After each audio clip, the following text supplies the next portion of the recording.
Ode on Intimations of Immortality from Recollections of Early Childhood by William Wordsworth.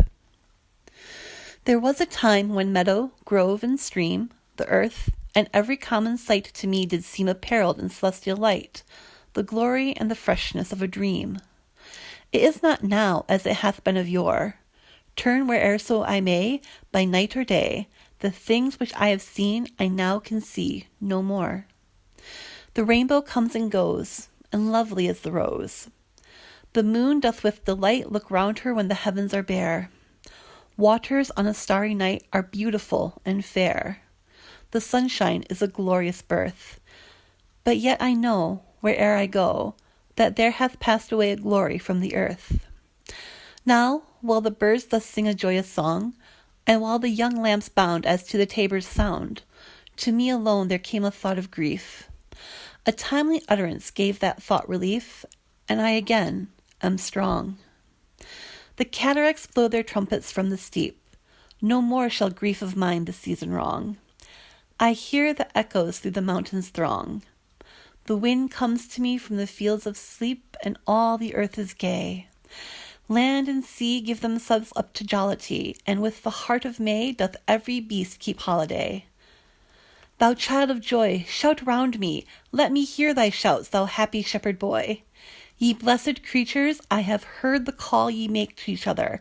I see the heavens laugh with you in your jubilee. My heart is at your festival. My head hath its coronal.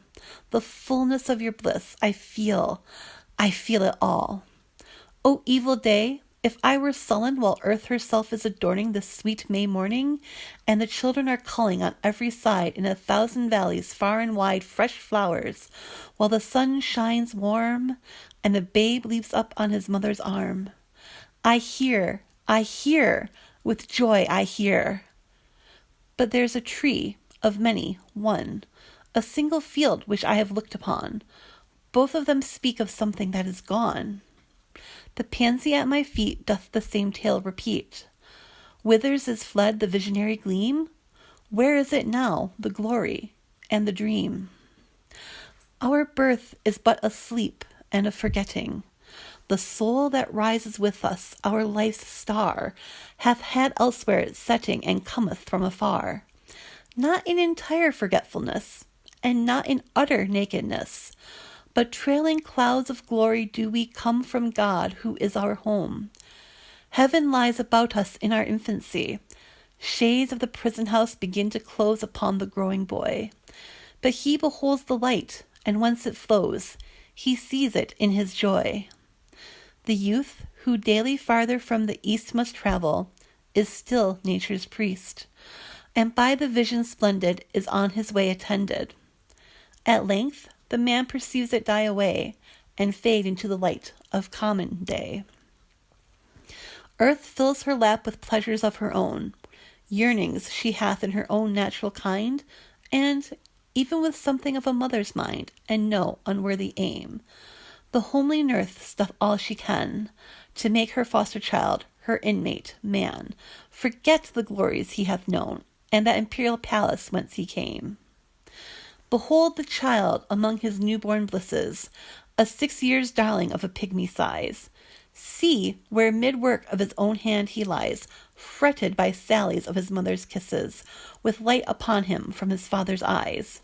See, at his feet, some little plan or chart, some fragment from his dream of human life, shaped by himself with newly learned art. A wedding or a festival, a mourning or a funeral.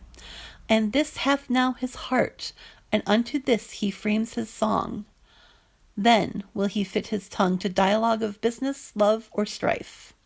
But it will not be long ere this be thrown aside, and with new joy and pride the little actor cons another part, filling from time to time his humorous stage with all the persons down to palsied age that life brings with her in her equipage, as if his whole vocation were endless imitation. Thou, whose exterior semblance doth belie thy soul's immensity, thou best philosopher, who yet dost keep thy heritage, thou eye among the blind, that, deaf and silent, reach'st the eternal deep. haunted forever by the eternal mind. Mighty prophet, seer blessed, on whom those truths rest which we are toiling all our lives to find.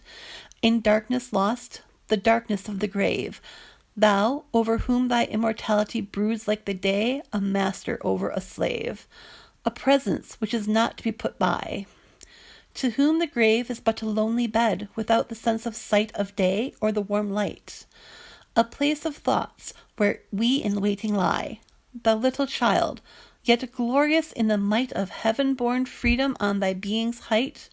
Why with such earnest pains dost thou provoke the years to bring the inevitable yoke, thus blindly with thy blessedness at strife?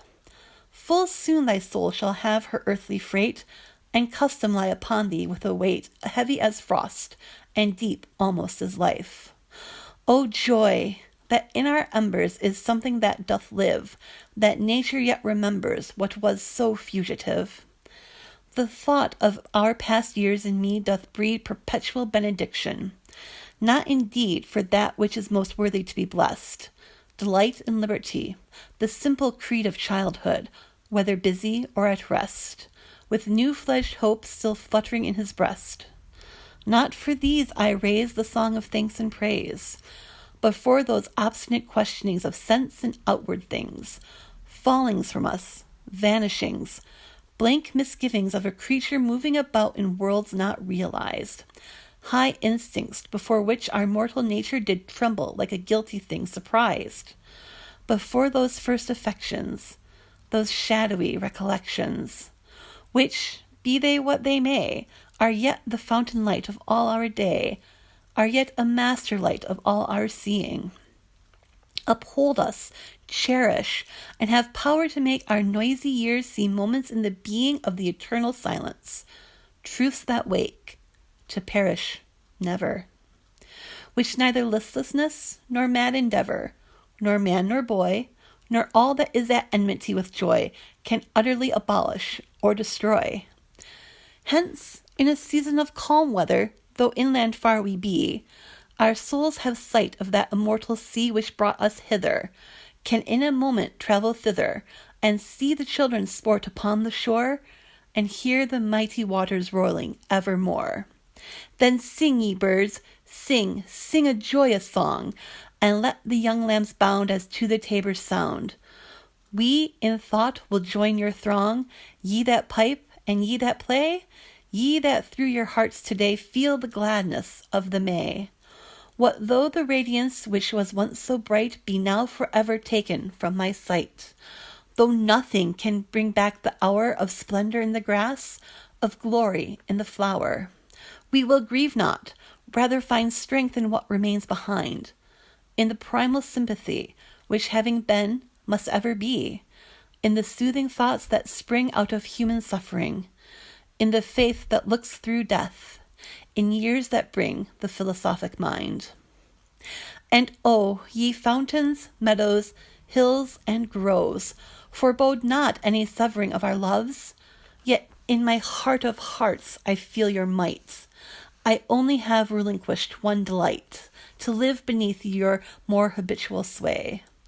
I love the brooks which down their channels fret, even more than when I tripped lightly as they. The innocent brightness of a newborn day is lovely yet. The clouds that gather round the setting sun do take a sober coloring from an eye that hath kept watch o'er man's mortality. Another race hath been, and other palms are won. Thanks to the human heart by which we live, thanks to its tenderness, its joys and fears. To me, the meanest flower that blows can give thoughts that do often lie too deep for tears.